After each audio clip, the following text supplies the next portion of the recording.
ऐश्वर्या, मुझे डिवोर्स चाहिए। क्या हो गया भरत? ऐसी बातें क्यों कर रहे हो? यार, अब हमारे रिश्ते में वो बात नहीं है, वो स्पार्क नहीं है। और मुझे ऐसा लगता है कि जिस रिश्ते में स्पार्क ना बचे उसको छोड़ देना चाहिए। मैं चाहता हूँ मैं तुम्हें डिवोर्स देके किसी और से शादी करूँ। फील स्पार्क, कैसी बातें कर रहे हो भरत? ये 5 साल हो गए हमारी शादी को, तुम्हें अभी ये सब फील हो रहा है? कहाँ गया तुम्हारा प्यार? तुम तो मुझसे प्यार करते हो ना? मुझे ऐसा लगता है कि हमारा रिलेशनशिप परफेक्ट नहीं है। अच्छा, तो ये प्रॉब्लम है, तुम्हें लगता है कि हमारा रिश्ता परफेक्ट नहीं है। मुझे एक बात बताओ भरत, दुनिया में कौन सा रिश्ता परफेक्ट है? अरे कौन से रिश्ते में थोड़े बहुत लड़ाई झगड़े और मनमुटाव नहीं होते? तुमने कौन से ऐसे पति पत्नी, भाई बहन, जिनमें कभी कोई बहस या कोई लड़ाई नहीं होती? भरत मुझे एक बात बताओ, क्या तुमने अपने माँ बाप को कभी बहस करते हुए या लड़ाई करते हुए देखा है? हाँ। तो इसका मतलब क्या हुआ? कि उनका रिश्ता परफेक्ट नहीं है। और परफेक्ट रिश्ता सिर्फ वही हो सकता है जिसमें कभी कोई लड़ाई झगड़ा या बहस ना हो। भरत मुझे तो एक्सपेक्टेड भी नहीं था कि तुम ऐसी बातें करोगे। भरत हमने लव मैरिज की है, 10 साल हमारा रिश्ता चला और 5 साल हमारी शादी को हो गए। 15 साल से तुम मेरे साथ हो, फिर भी तुम ये सब बोल रहे हो। भरत मुझे तो समझ में नहीं आ रहा है कि तुम्हारे दिमाग में ये सब बातें आ कहाँ से रही हैं। अच्छा समझ गई, पूरा दिन वो रील स्क्रॉल करते रहते हो ना तुम, वही कुछ देखा होगा तुमने, कैसे लोग सोशल मीडिया पे शो करते हैं कि उनका रिलेशनशिप कितना परफेक्ट है, उनके पास ग्रीन फॉरेस्ट है, ग्रीन फ्लैग्स है। तुम्हें क्या लगता है भरत, लोग जो भी सोशल मीडिया पे दिखा रहे हैं वो सब कुछ सच है? नहीं भरत, ऐसा नहीं होता है।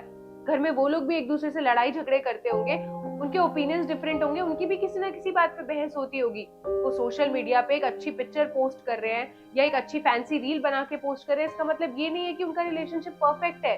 और भरत कोई भी रिश्ता परफेक्ट नहीं होता है।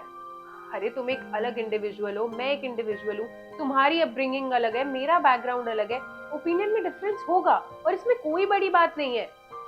तुम्हें पता है एक परफेक्ट रिश्ता क्या होता है? जिसमें हम एक दूसरे की कमियों को एक्सेप्ट करें और उनको एक्सेप्ट करके आगे बढ़े, ना कि एक दूसरे को उन कमियों को लेकर नीचा दिखाने लगे। कुछ कमियां तुम मेरी छुपा दो, कुछ मैं तुम्हारी छुपा दूं, यही रिश्ता होता है भरत।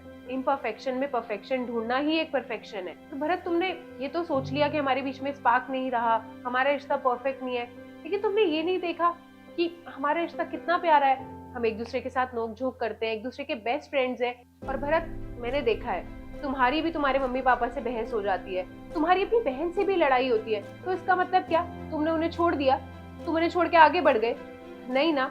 तो फिर अपने पार्टनर के साथ हम ऐसा क्यों करते हैं? अगर थोड़ी सी भी कमी दिख रही है तो उसे छोड़ो और दूसरा रिश्ता बना लो। और दूसरा रिश्ता बना भी लोगे तो क्या गारंटी है कि तुम्हें उस रिश्ते में परफेक्शन मिल जाएगी? और तुमने तो डाइवोर्स तक की बात कर दी। भरत तुम ऐसा कैसे कर सकते हो?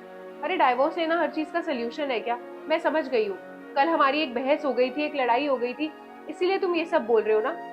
ठीक है, अगर तुम्हें मुझसे डाइवोर्स लेना है ना, तो मैं तुम्हें रोकूंगी नहीं। तुम ले लो मुझसे डाइवोर्स, बता देना मुझे कहाँ साइन करना है, मैं कर दूंगी। अगर तुम मेरे साथ रहना ही नहीं चाहते हो ना, तो मैं तुम्हें जबरदस्ती अपने साथ नहीं रखूंगी। और अगर हमारी एक छोटी सी लड़ाई हमें डाइवोर्स की तरफ लेके जा सकती है ना, तो मुझे नहीं लगता कि इस रिश्ते में रहने का कोई फायदा है। नहीं ऐश्वर्या, मुझे नहीं चाहिए डिवोर्स। और जो तुम मुझे समझाना चाहती थी, मुझे अच्छे से समझ आ गया। सॉरी, मैं आगे से कभी ऐसी बातें नहीं करूँगा। माफी मत मांगो, जाके मेरे लिए कुछ अच्छा सा खाने का लेके आओ, वरना बता दूंगी अभी तुम्हें। ठीक है, मैं तुम्हारी फेवरेट पास्ता बना दूँ, व्हाइट सॉस।